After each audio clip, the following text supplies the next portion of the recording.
নমস্কার। লক্ষ্মী ঝাঁপির আজকের পর্বের রিভিউ নিয়ে বাংলা সিরিয়াল সমাচার এসে গেছে। তো আজকের পর্বের রিভিউতে যেটা দেখতে পাওয়া যাচ্ছে, ঝাঁপি আর দীপ এরা পুরো বিদেশি লুকে একদম ঢুকে পড়েছে সেই লজে। আর কথাবার্তাও বলছে একদম বিদেশিনীদের মতো। আর বলছে কোনো রুম পাওয়া যাবে কিনা, ভালো ডেকোরেটেড রুম। তো বলছে যে হ্যাঁ আছে, সুন্দর রুম, তবে চার্জ বেশি। বলে হ্যাঁ, যা চার্জ লাগে দেওয়া যাবে, অসুবিধে নেই। আসলে আমরা আজকে মানে বিয়ে করেছি, তো হানিমুনের জন্য এসেছি, তাই বলছে। তো মিষ্টি মিষ্টি খাওয়াই আবার। তো ওরা তো পুরো পটে গেছে, একদম বিদেশি লোক এসেছে। তো রুম দেখাতে নিয়ে গেছে। তো রুমে ঢুকেছে, তখন যে রুম দেখিয়েছে সেই ছেলেটাকে আবার টিপস দেয়, তাও আবার ডলারে, $10, যেটা এখানে 900 টাকা প্রায়। তো ও তো খুশি হয়ে যায়। এবার ওরা চলে যায়। এবার সবাই মিলে বসে কিন্তু এবার মজা সে বলছে, এতদিন তো লোকাল হানিমুন দেখেছি, এবার হচ্ছে একদম বিদেশিদের দেখবো, ইন্টারন্যাশনাল হানিমুন, তাই বলছে। এই বলে একদম মানে কম্পিউটারের সামনে বসে পড়েছে। ওদিকে দীপরা রুমে গেছে। ঝাঁপি বলছে যে এবার আমাদের যে করেই হোক ক্যামেরাটা খুঁজে বের করতে হবে। দীপ কিন্তু এদিক ওদিক খুঁজতে শুরু করে দিয়েছে, খুঁজতে খুঁজতে আবার খুঁজে পেয়েও গেছে। ওরা দেখছে কি ব্যাপার, এরা ক্যামেরাটা দেখতে পেয়ে গেল, এবার কি হবে কি হবে। তখন দীপ বলছে এই দেখ ঝাঁপি, এই দেখ ক্যামেরা। ঝাঁপি বলছে এটা তুমি কি করলে, সর্বনাশ, ওরা তো আমাদের উপরে নজর রেখেছে। তাহলে এবার আমাদের ওদের মুখোমুখি হতে হবে, তাছাড়া কোনো উপায় নেই। আর ওরা ওদিকে দেখছে, ওরে বদমাস, তোরা এখানে ক্যামেরা খুঁজতে এসছিস? না না, যা যা যা, তাড়াতাড়ি ওদের দরজার বাইরে দিয়ে তালা দে। আর বসকে একটা ফোন করি, এই বলে বসকে ফোন করছে। আর ঝাঁপি বলছে এদের এবার ওদের সামনাসামনি হতে হবে, চলো। এই বলে ওরা ঘর থেকে বেরোচ্ছে।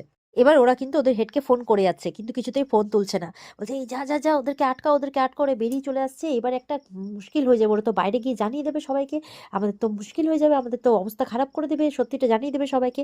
এই বলে আটকাতে গেছে একজন। ঝাঁপিরা যেই ঘর থেকে বেরিয়েছে, যে তালা দিতে গেছিল, একদম তাকে ধরে ফেলেছে। আর মারতে যাবে কি, সে এমনিতে অজ্ঞান হয়ে পড়ে যায়।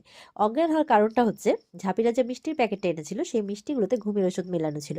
ওই জন্য একটা একটা করে উইকেট ডাউন হচ্ছে, তাই বলছে একটা উইকেট ডাউন হলো। তো এবার বলছে যে আচ্ছা, ওই মিষ্টির প্যাকেটগুলো দীপ জিজ্ঞাসা করেছিল ঝাঁপিকে কেন এনেছিস, তখন ঝাঁপি দীপকে সবটা বলেছিল। তো যাই হোক, এবার ওরা রিসেপশনে পৌঁছয়। রিসেপশনে পৌঁছে দেখছে মানে আরেকজন, আরো দুটো উল্টে পড়ে আছে। এবার বলছে সার্ভার রুমে যাই, চলো। সার্ভার রুমে গেছে। সার্ভার রুমে গিয়ে ওদের উপরে আরেকজন আটক করেছে। তো এবার যেই আটক করেছে, আর দীপ যখনই মারতে যাবে সে উল্টে পড়ে গেছে, আর পারেনি। তো বলছে আরেকটা উইকেট ডাউন। এবার দেখছে তার ফোন বাজছে। তো ঝাঁপি বলছে ফোন যখন বাজছে তার মানে নিশ্চয়ই এরা কাউকে জানিয়ে দিয়েছে, তাহলে কেউ আসার আগে আমাদের এখান থেকে ফুটেজটা কিন্তু বের করে নিয়ে যেতে হবে। এবার ঝাঁপি আর দীপ দুজন দুটো কম্পিউটারে ফলো করছে। তো অনেকক্ষণ ধরে পাচ্ছে না, খোঁজার পর এরপর ঝাঁপি কিন্তু পেয়েছে দেখতে। তো বলছে তোমার পেন ড্রাইভটা দাও, সবগুলো কপি করে নিই। তখন দীপ বলছে এখন এত তাড়াতাড়ি কপি হবে না, দেরি হয়ে যাবে, এতটা সময় নেই। তার চেয়ে বরঞ্চ আমরা হার্ড ডিস্কটা খুলে নিই। তো বলছে হার্ড ডিস্ক খুলতে তো কিছু তো একটা লাগবে সিপিইউটা খোলার জন্য। তখন বলছে একটা ছুচলো জিনিস। তখন ঝাঁপির কাছে যাচ্ছে। ঝাঁপি বলছে কি হয়েছে? বলছে দাঁড়া। তখন ঝাঁপির একদম কাছে গিয়ে, ঝাঁপি তো ভাবছে কি হলো, কাছে গিয়ে ঝাঁপি চুল থেকে ক্লিপটা খুলছে। তখন তো ঝাঁপি বুঝতে পারে যে দীপ ক্লিপ খুলছিল। আর ওদিকে কিন্তু ওই গুন্ডাটা, মেন গুন্ডাটা আর কি, ফোন পেয়ে একদম ছুটে চলে আসছে বাইক নিয়ে, সব দলবলকে নিয়ে এদেরকে ধরবে বলে। তো এবার সিপিইউটা খুলেছে কোনোভাবে, খুলে হার্ড ডিস্কটা পেয়ে গেছে। এবার বলছে চল, আর দেরি করা সম্ভব না, আমরা এখান থেকে বেরোই। ততক্ষণে কিন্তু ওই গুন্ডা ওখানে পৌঁছে গেছে, সার্ভার রুমের দিকে আসছে। আর দীপরা যেই সার্ভার রুম থেকে বেরোতে গেছে, অমনি একদম বন্দুক টন্দুক নিয়ে চলে এসেছে মারতে। বলছে অত সহজ না রে, অত ইয়েতে ব্যবসাটা চালাচ্ছি নাকি, সব ব্যবস্থা নিয়ে চালাচ্ছি, তোরা কিচ্ছু করতে পারবি না। এদিকে ইনকার ইনকার মা এসে দীপের বাড়িতে ব্ল্যাকমেল শুরু করে দিয়েছে, যে কি ঝাঁপি আর দীপ দুজনেই নেই, দীপকে নিয়ে পালিয়েছে, এসব কি বলছেন আপনি, এত সহজ ওকে ছাড়বো না, ভেবেছিলাম আপনাদের মান সম্মানটা বজায় রাখবো, কিন্তু না, এবার তো পুলিশে খবর দেবই। পুরো আনন্দ পড়লে এবার দীপের কেচ্ছার কথা জানবে। ওদিকে কাসাই বলছে ভাগ্যিস বাবা ঠাম্মি বাড়িতে নেই, নাহলে এসব কি করে দেখতো, সত্যি কথায়। আরে কাকা বলছে খুব তো বড় বড় কথা বলেছিল ঝাঁপি মুখে, এখন কি হলো, কই কই দীপকে নিয়ে পালিয়ে গেল শেষমেশ, এইভাবে বলছে। এবার তো ইনকার মা বলছে চলো, পুলিশ থানাতেই চলো, পুলিশই খুঁজে বের করবে, আর ওকে টানতে টানতে হিজির করে নিয়ে আসবে। তো এই বলে ওরা বেরোবে। তখন দেখছে দীপ আর ঝাঁপি চলে আসে। তখন ঝাঁপির শাশুড়ি বলছে ওই তো বাবান এসে গেছে, বাবান এসে গেছে। তখন আহ, ওরা একদম মন খারাপ করে এসেছে বাড়িতে, যেন কিছু একটা হয়ে গেছে। তো এবার দীপকে বলছে কি হলো, তুমি কোথায় চলে গিয়েছিলে? তখন দীপ বলছে আমি আমরা কোর্টে গেছিলাম, আমি ঝাঁপিকে ডিভোর্সটা দিয়ে এলাম। বলে কি, সত্যি? দীপের মা তো খুশি হয়ে যায়, বলে তুই সত্যি বলছিস নাকি তোরা দুজন মিলে আবার কোনো নাটক করছিস? বলে না না, আমরা সত্যি ডিভোর্সটা দিয়ে এলাম। তখন ইনকা জিজ্ঞাসা করছে তোমরা সত্যি ডিভোর্স করে এলে? কাকিমার কথাই কিন্তু আমি একমত, আমি কই দেখি পেপার দেখি। তখন ইয়ে কিন্তু পেপারটা দিয়ে দেয় দীপ হাতে। ওরা দেখছে যে সত্যি তো দীপ আর ঝাঁপির নাম লেখা, ওদের সিগনেচার করা ডিভোর্স পেপার। তখন ওদিকে ঝাঁপি তো কাঁদছে। কাসাই বলছে, এটা তোরা কি করলি, এটা তোরা কি করলি? ঝাঁপি বলছে, পারলাম না কাসাইদি, পারলাম না। আমি এই সংসারটাকে বেঁধে রাখতে পারলাম না। আমি এই সংসারের ভালোর জন্য, আমার স্বামীর ভালোর জন্য এটা করতে বাধ্য হলাম। কি করব বলো? অনেক চেষ্টা করলাম, কিন্তু প্রমাণ জোগাড় করতে পারলাম না। আমি কথা রাখতে পারলাম না। কি করব এখন? ওর ভালোর জন্য, ওর মান সম্মান রক্ষার জন্য আমাকে এটা করতেই হতো।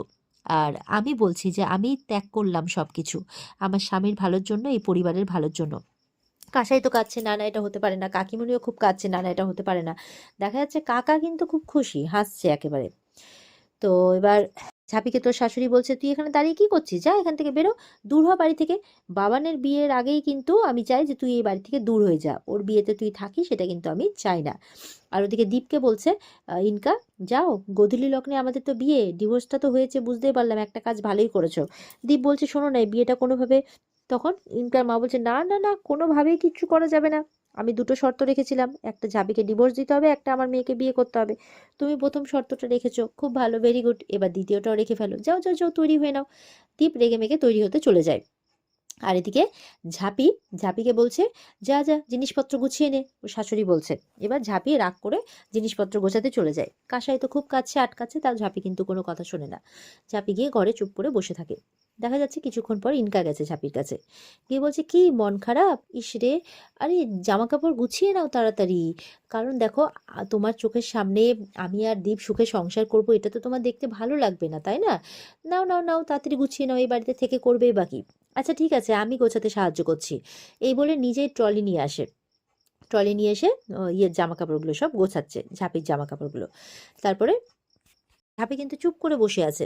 আর ইনকা কিন্তু টন্টিং করেই যাচ্ছে, পারলে না তো প্রমাণ জোগাড় করতে, পারলে না। পারবে কি করে? কোনোভাবেই পারবে না। আমার সাথে লড়াই জেতাটা কি অতটাই সহজ? অত সহজে তুমি আমার দ্বীপের সাথে সংসার করবে, ওর সাথে সুখী থাকবে, সেটা তো আমি কিছুতেই মেনে নেব না। ইনকা বলছে। আর আলমারি থেকে সব জামা কাপড়গুলো এনে একেবারে ধপাধপ ইয়ের মধ্যে, মানে ইয়ের মধ্যে ভরছে আর কি, ট্রলির মধ্যে। খুব আনন্দ ইনকার মনে, তার স্বপ্ন পূরণ হতে চলেছে, ফাইনালি সে ঝাঁপিকে সরিয়ে দীপকে বিয়ে করছে, খুব মনে মনে আনন্দে আছে। ঝাঁপি কিন্তু চুপ করে বসে আছে, কিছু বলছে না। এবার ইনকা মা ছাড়া লক্ষ্মীর ছবিটা এনে সেটাকে ওই ট্রলির মধ্যে ভরতে যাবে। তখন কিন্তু মানে ঝাঁপি ইনকার হাতটা ধরে নেয়। তো ইনকা তো অবাক হয়ে যায়, কি হলো? ঝাঁপি তখন উঠে দাঁড়িয়েছে আর ইনকার দিকে বেশ কড়া নজরে তাকিয়ে আছে। ইনকাও অবাক হয়ে ঝাঁপির দিকে তাকিয়ে আছে। আর এখানে কিন্তু আজকের পর্ব শেষ হয়ে যায়। তো এই ছিল আজকের পর্বের রিভিউ। ভালো লেগে থাকলে পর্বকে লাইক কমেন্ট করে জানাতে ভুলবে না, আর আমাদের সাথে জুড়তে চ্যানেলকে কিন্তু সাবস্ক্রাইব করতে ভুলবে না। পরের দিনের পর্বটা কতটা ইন্টারেস্টিং সেটা তো আমাকে আর বলে দিতে হবে না নতুন করে, তোমরা বুঝতেই পারছো। দেখা যাক কি শকিং জিনিস হতে চলেছে আগামীকালকের রিভিউতে। অপেক্ষায় থেকো, আর আজকের পর্বের রিভিউ তো অবশ্যই স্টার জলসার পর্দায় চোখ রেখো। টাটা।